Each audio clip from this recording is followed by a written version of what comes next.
Okay, in order to start two column proof, we need to go ahead and make that um, two columns. The two column table at the top of the first one, we're going to title it statements,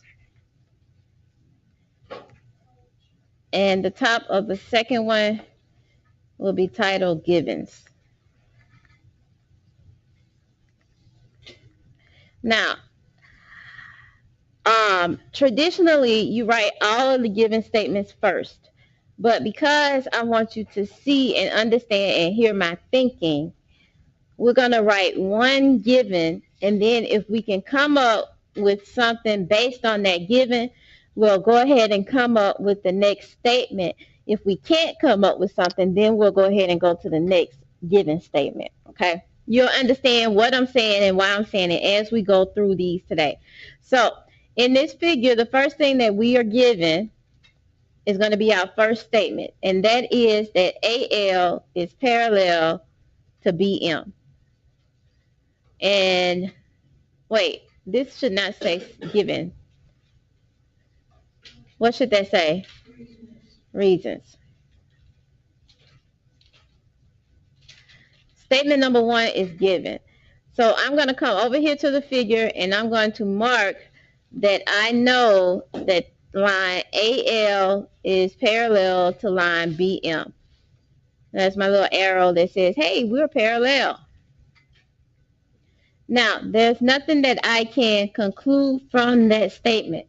So I'm going to go ahead, excuse me, I'm going to go ahead and write the second statement, which says that AL is perpendicular to CF. That is the given statement number two. Now, AL is here, and it is perpendicular to CF. When two lines are perpendicular, what do we know about them? They make a 90-degree angle. They are going to intersect. So we can conclude, based on that given statement, that angle ADC, the measure of angle ADC is 90 degrees. That is this angle. So I'm going to mark it as a right angle. And the reason I can make that statement is because of the definition of perpendicular segments.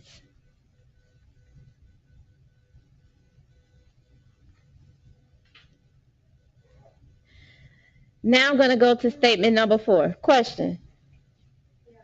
Okay. Why did I do ADC? CBA. Yes, you can call it CBA. You can also say, if they gave you this, but they only gave you this line segment, because I was going to say you could say that angle ADE is 90 degrees. So it's kind of like, okay, when you're building a proof, the analogy that I use is that we're trying to get from this campus over to Taco Bell. I may go through this main building, that building, and straight across. You may go over by the gym and then go across. It doesn't matter the route that we take to get there, as long as we both get there eventually. All right, statement number 4. We have already said this. We've already noted that. Now let's go over to the next statement. And that statement is that GK is perpendicular to BM. That is given.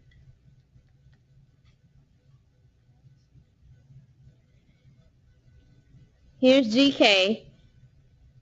Here's BM. Based on that given, I can measure of angle BJG. This perpendicular. The measure of angle BJG.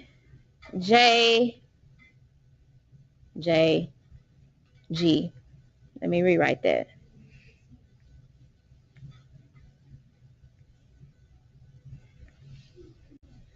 The measure of BJ is 90 degrees. And that one is much like number 3. It is based on the definition of perpendicular segments.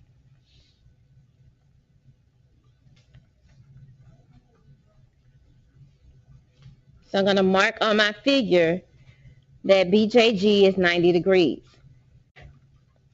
Now, I'm trying to prove that line CF is parallel to line GK. This blue line that I'm about to draw represents line CF. That would be this one. The second line, GK, is that one. Now, what I want to reference in the rest of this proof has to do with what I know about angles and parallel lines.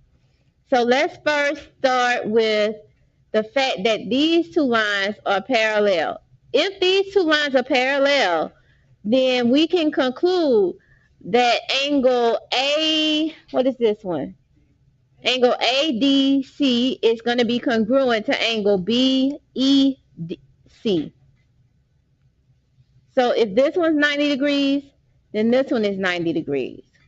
What is the relationship between those two angles?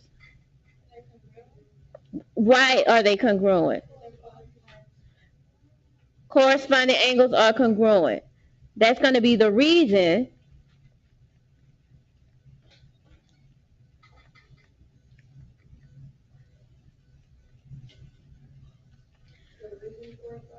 the reason it's corresponding angles. The statement is that the measure of angle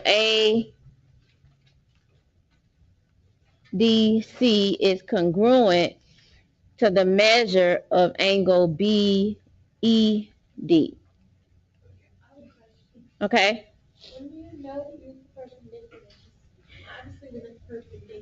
But it was given. It was given. You can't make that conclusion. If it's not given, you cannot make that conclusion. You don't. You make it up as you go. No. No formula. What you don't want to do is you do not want to say that the measure of angle BJG is 90 degrees because it's given. That will say that you don't understand what you're doing. No, I'm saying is, okay, so you know in the figure A of the one, they have a perpendicular on in the problem itself. Mm-hmm. Is that how you know that this problem you're going to need to figure out like some about perpendicular segments and all that? Yes. So that's what I'm saying. So at the end of the day, we didn't. We're gonna come real quick. Look at number 2. What will you need to say in your statement? Something about what? You're gonna need some more information about supplementary angles.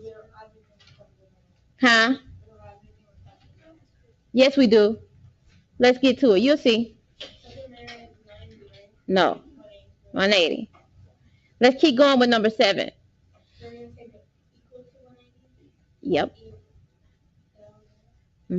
When we get there, you're going to end up marking it up and seeing 180 degrees. All right, now, on number 7, we have that these are corresponding. Now, some type of way, we need to link this top line and their angles to this line. If the measure of angle BJG is 90 degrees, ADC is 90 degrees, and BED is 90 degrees, I'm going to use some substitution. And I am going to say, take a look, y'all. You see ADC right here? You see BJG right here. Both of those are 90 degrees. These two are congruent, and we know that this one is how many degrees? 90.